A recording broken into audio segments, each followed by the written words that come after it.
Thank you very much. Thank you. Mr. DeVito, welcome to Mexico. Thank you. It's very nice to be here again. It's been a while.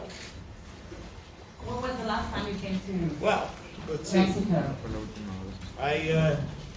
It's been a while. I know I shot Romancing the Stone. Ayala? I shot Romancing the Stone in all over Mexico. And I spent a bunch of time in Mexico City when we were doing that. But that was many years ago. I don't think I've been here since. It's so beautiful. It's really great. I love coming. The countryside looked really great. And yesterday was really nice. I had great Mexican food, which I was really looking forward to. You know, I had some tacos and, of course, and some tostada and some, and some fish that was beautifully grilled. You love fish. You know, I stayed in, in Veracruz for a while. We were shooting down there. And I remember that was a really special kind of dish down there, fish dish. And I was in also Jalapa and Cuernavaca. That was good. Really nice. There's roses in Cuernavaca, right? Yes, private roses. Mr. DeVito, what did you felt when Disney Pictures called you to be part of this classic 1941's Dumbo? Okay, well, I'm a big fan of Dumbo's. I've always been a fan of Dumbo. And, very moved by that 63-minute cartoon. When I was a little kid, that was my, that was one of my favorite Disney movies. And it was when Tim called and said he was doing this. I was doing a play in New York, and I thought, my God, I don't know if I'm going to be able to be in it. It was overlapping the schedules, on this, that, and the other. But I read the script. I love the part. The part that Medici is, if you saw Big Fish, it's similar to Big Fish, the circus owner. And also, so we had a circus in Batman Returns. I had a lot of circus folk in Batman. So this is kind of like, would be the trilogy that we finish up, Tim and I.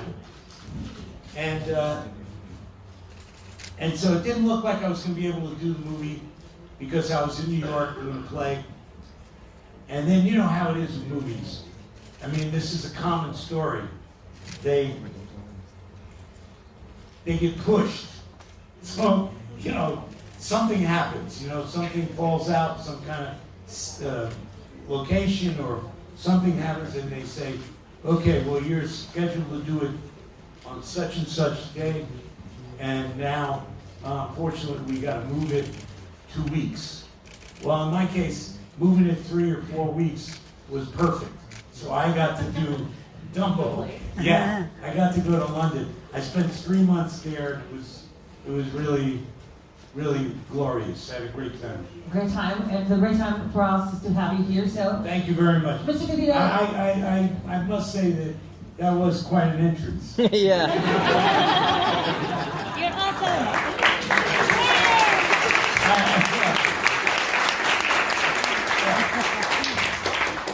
You're lucky I didn't come into the front row. Okay. Would you mind if we start with the questions of the class? Sure, let's talk. A ver, ¿quién? La primera pregunta. De este lado, Carlos del programa de Almohadazo, bienvenido. Quisiera saber que nos platicara un poco la ambientación que hizo Tim Burton. Ya apreciamos el tráiler y no lo sentimos tan oscuro como nos tiene acostumbrados el viento. She's saying that she would like to know how it's like the movie. So Tim Burton, because they have saw the trailer, but they don't feel it like that kind of obscure as Tim Burton's touch in Dumbo. What can you say about that? No, did you see the movie? Yes. Yeah, some sort of movie. Okay, so the idea is that there's the magic that Tim brings is in the movie. It's big time all over the movie. Tim Burton is all over this picture. The thing about it is that this is a story for old people, young people, kids of all ages. It has Tim's magical vision, all of the things that you would imagine how Tim would handle the subject. There are less, what would you call, brooding, darker things in the movie. It's not in that.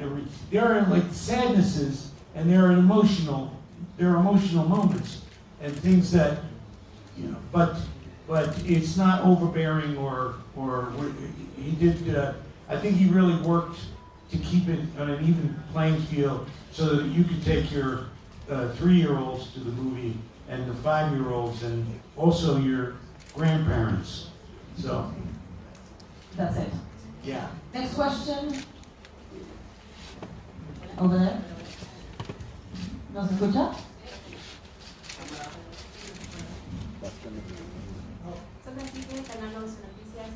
Quería saber si enfrentaste algún reto diferente al que hayas enfrentado en otra etapa de tu carrera con esta película.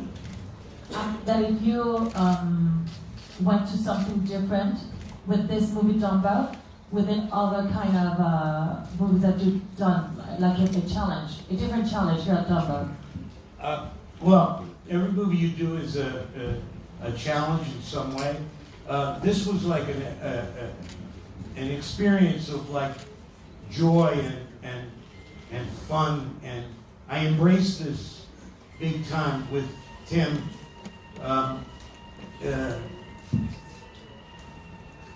You want to be there for him, so that's not a challenge, but actors do. We go all over and do whatever we have to do to serve the director's vision, the writer's vision. And in this case, you have a responsibility also to make sure that it's going to be fun and bright and good for children and good for the Disney feeling, you know. So I guess that was the biggest challenge, but it was more of Tim's challenge than mine. I went and had, like I said, 3 months of really a lot of fun hanging out. The sets were like nothing I've ever been involved with before. Just beautiful. The amount of people there, the clowns, the jugglers, everybody did it. They all did it. They were all very, very talented circus performers.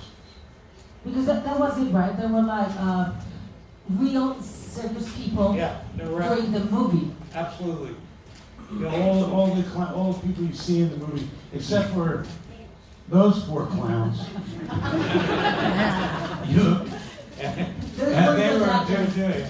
The other people could do things like balance chairs, stand on, tumbling, high wire racks, all the things, blowing the fire, doing all the things that we love to see in the circus.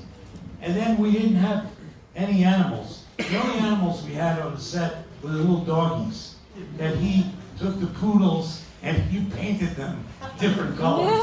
It was very, very funny. One day he released the dogs out and they ran out. We didn't see them before. And they just came out and they were green and red and yellow and they were really amazing. And then, of course, Dumbo. Dumbo wasn't there either. Dumbo came, he's very, very, he's a movie star. He didn't come right away to the movie. He had to wait for Dumbo.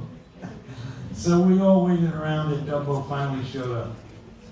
In the movie, not in the set. Next question. Siguiente pregunta.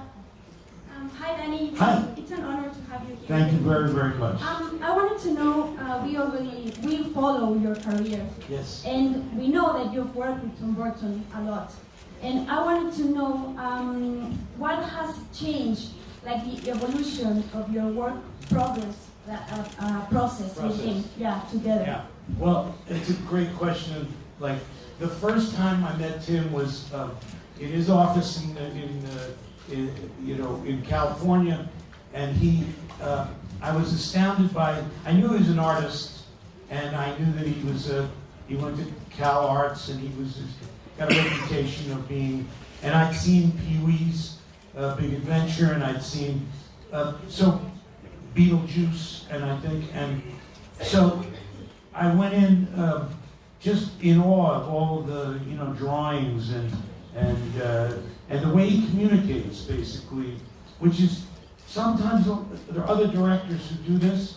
They communicate with visuals.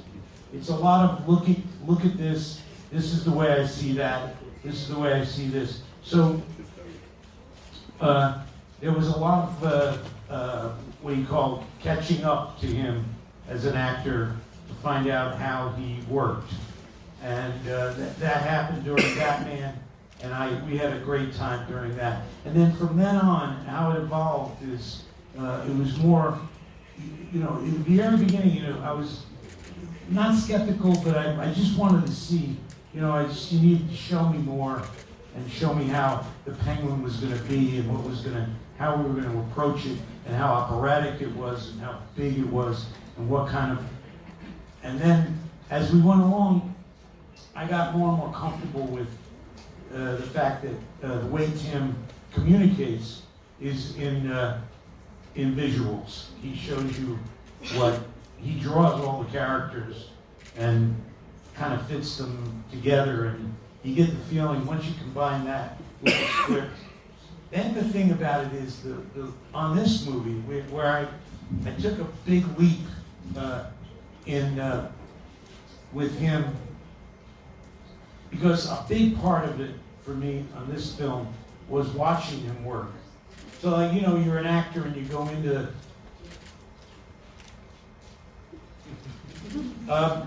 you're an actor. Just checking. Are you okay? Yeah, I think so. Don't print the picture. So you're an actor, and you go out there and you come to work and you put your makeup on and your costume and you do the whole routine, and then you go do your job and you leave. And I felt like with this movie, I didn't want to leave. I really went to work early. I got there, got in my costume, I went down to the set, and the set was basically, it was huge soundstage in London. There were 5 sound stages, and you watch him paint with characters and things and props and moving big, train cars, and seriously creating the frame with all these visual things, and then and then you fit in. But like I said, my next movie that we'll do together, I will be really a pain in the neck. I'm gonna stay with him all the time. He's like, Danny, what are you doing here? Because I love being around him and I love watching him work. He's a genius. I wouldn't say he's a genius, no. ¿Alguna otra pregunta? Hola, soy Mario Manjarres de Hello, Televisa. Mario. Welcome. Thank you very much. Quiero saber, una persona como tú, que tiene una carrera como la que tienes, ¿qué tiene que tener un proyecto para trabajar en él? Gracias. You're such a legend in films. What does a project has to have so you can say yes to that project? Well, certainly if a person that I've been working with for many years, like Tim, comes to me and says, I want you to do this very esoteric thing. It's just you and 3 tables and a lamp. I probably would do it.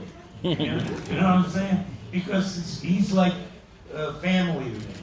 So it's got to do with the people you work with. It's got to do with the project, the character that you're going to play. This one was lots of fun. I could just, rant and rave, and I love doing that. And and I got to work with Michael again, Keaton. We've worked together 3 times, Michael and I. But anyway, it's the people you work with, to answer your question, the material, and how you feel about the character. you know, how close, how can you get inside the character? If there's a way in, it's good to do. And that's usually my criteria. And you know, if I feel like going to work. And for example, Mr. DeVito, you have had the opportunity to work with Michael Keaton and with Tim Burton. Do you have like any saying during the process with your work in the film, or not? Or you have no say? I don't shut up. I talk a lot. I talk, you know, I put my 2 cents in. I say things, and that's what I mean. I try to not, you know, I try to stay back, but I have a big mouth, so I just keep calm, you know, talking about stuff. But they're very receptive about things, you know. So, and we have a good relationship. Perfect. Yeah. Siguiente pregunta. ¿Dónde Here. lo tenemos? Yes. I'm Barbie from Argentina. Hi. Hi, nice meeting you. If I think about Danny DeVito, I think about the very first thing that comes to my mind. It's like joy, happiness, Well, that's amazing, very nice of great you. movies, for real. Thank you. I wonder what things make you happy. Oh gosh, well, I have 3 children. Make me very happy. I live in a nice place in California. It's very, you know, I was born in New Jersey. I wasn't crazy about waking up every morning in the cold and going out in you know, the snow. It's not right for me. I like it here better, this climate. You know, I like that. That makes me happy. I know we need rain, but I'd rather it be a sunny day and I sit outside and take all my clothes off.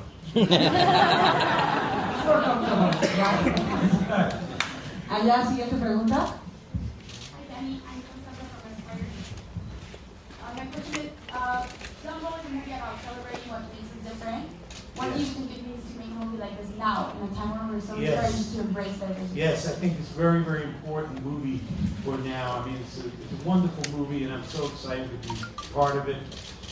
There are themes in the movie that we all are experiencing now in our lives that are happening in our country and in various countries all across the planet, where there's a divisiveness, there's a xenophobia, there's an incredible focus, mainly because of the leaders that we elect in our countries, because we're supposed to look up to them and they're supposed to bring us together, and they actually separate us because they feel like they can have more power over us if we're divided. So we not to get into all of that stuff, but seriously, in this movie, there's this creature that's born just like any one of us with various traits. You know, it's beautiful joy. From Medici, I took Mrs. Jumbo. I bought Mrs. Jumbo. I knew she was pregnant. I knew that we were going to have a baby. I didn't know what the baby was going to look like, and I also react in a very, you know, kind of standoffish way at this little innocent baby, this beautiful, innocent creature, because it's different. It has, you know, his attributes. It's just different than everybody else. And so I think it's a lesson now for not only adults to realize that what we're exposing our children to, and how we have to be very, very conscious about educating our children, helping them understand that because somebody is different, that does not mean that they are useless or not value in our, and don't have intrinsic value, human values that we all possess. So we have to, and then for children, the kids to see the movie is very important because they get that same message. And what we have to do is reinforce that message so that everybody knows we're all human beings and we embrace each other. Well, a little animal with big ears can't, you know, has to be ostracized, has to be looked at in a kind of an odd way. But in our wonderful movie and our story that we've loved all these years of Dumbo, we've always told the same story, that you can overcome things that you seem to be detriments to you, and use them as attributes, as very positive things, and change your life. So be who you are, understand who you are, stand up for who you are, and we should make everybody know that that's the way we should operate as human beings on this planet. Great question. Great answer, Mr. DeVito. Also a great question. Una más, allá. Yo, Ricardo Tinajero de Uno TV. ¿Cuál es el atractivo para las nuevas generaciones? Porque están acostumbradas a las guerras espaciales, a los efectos, a dinosaurios, verlos en la película, pero ¿cuál es el atractivo de Dumbo? ¿Cuál es el atractivo de esta película para estas nuevas generaciones que cautive como nos cautivó a varias generaciones atrás? Well, what's Dumbo's key in this film, to this new generation? Because new generations are like so into special effects and everything's like lightning and so different. What's that key that Dumbo is going to capture the new generations? That's right, yeah. Yeah, it's heart. It's like inside. It's what's inside everybody. It could be, sometimes you see a superhero movie or what you saying, lightning and this, that, the other, like that would be like shocking and fun and really exciting to see. And this turns you inside, so that it's not just an exterior feeling. This is something that you can relate to in your heart, and you can understand this in your heart. So I'm hoping that that's what this speaks to with all the kids who normally would like a diversity. Normally would like to see. I think a lot of kids like to see, all the video games and all the craziness and all the superheroes and everything exploding and whatnot, and that's all fun too. I like to see that too, but I think there's a place in your life and in your heart for Dumbo, big place, and I think it's going to mean a lot to kids when they see the movie. I made a movie called Matilda, which was a while ago, and the movie is now. Everybody has seen Matilda. Basically, all the kids watch it and they all love it. And she's a girl who was like kind of put in a spot with her father and mother, and they didn't treat her like she had any value. And so I think even though there's not a lot of explosions and there's not a lot of car chases and whatever in that movie, that movie resonates over the years, and it becomes a favorite, and kids pass it on to their little brothers and sisters, and so I think that's what's going to happen with Dumbo.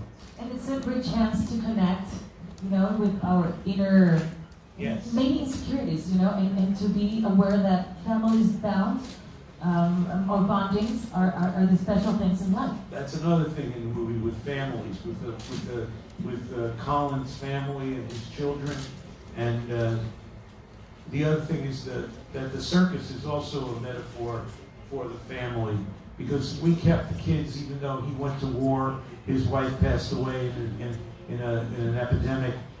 The family of the circus kept the kids solid. Those kids are really, absolutely great kids, and they care about. And then when Dumbo comes into their lives, they're really the ones who recognize his value and understand that everybody should be looked at for what's inside of them, rather than just the way they appear to us, and albeit different in the fact that he's got big ears. Una última pregunta. One last question. Where is it? Hi, Danny. I'm Abby from Chilango, and you already said that you played 3 characters that come from the circus. How is Ringmaster Max different from the rest? Well, the thing about it is, I think in Dumbo we explore a little bit more of the economic situation of Max Medici. Max Medici is trying to make ends meet. He's trying to keep everybody in the circus getting a paycheck, getting doing what they love doing, keeping them together. He's trying to democratize the whole thing so that everybody does, everybody chips in and does their part and more. And so he's the glue. I feel like This is the first time in all of the, well, Penguin I was pretty evil, and in Big Fish I was a werewolf, and I also, this character is a little bit more like a small business owner, and I think that was like attractive to me too, because of course the whole idea of the small business being swallowed up by the big business, which is that guy down the end. You know, Michael was the good guy in Batman. No, you're the good guy. But I'm the good guy in Dumbo. Mr. DeVito, Dumbo needs a feather to fly. Yeah. What's Mr. DeVito's feather to fly? You guys. I need you, in other words. You're my feather. I need you guys to fly. Because if I just did this alone, it would be no fun. I don't think I could do it. In fact, I know that I staged that fall. Yeah. You thought I did it. You thought it was a fall. I really did. That's good acting. That was a stunt. That was good acting. Good acting. No, but seriously, I think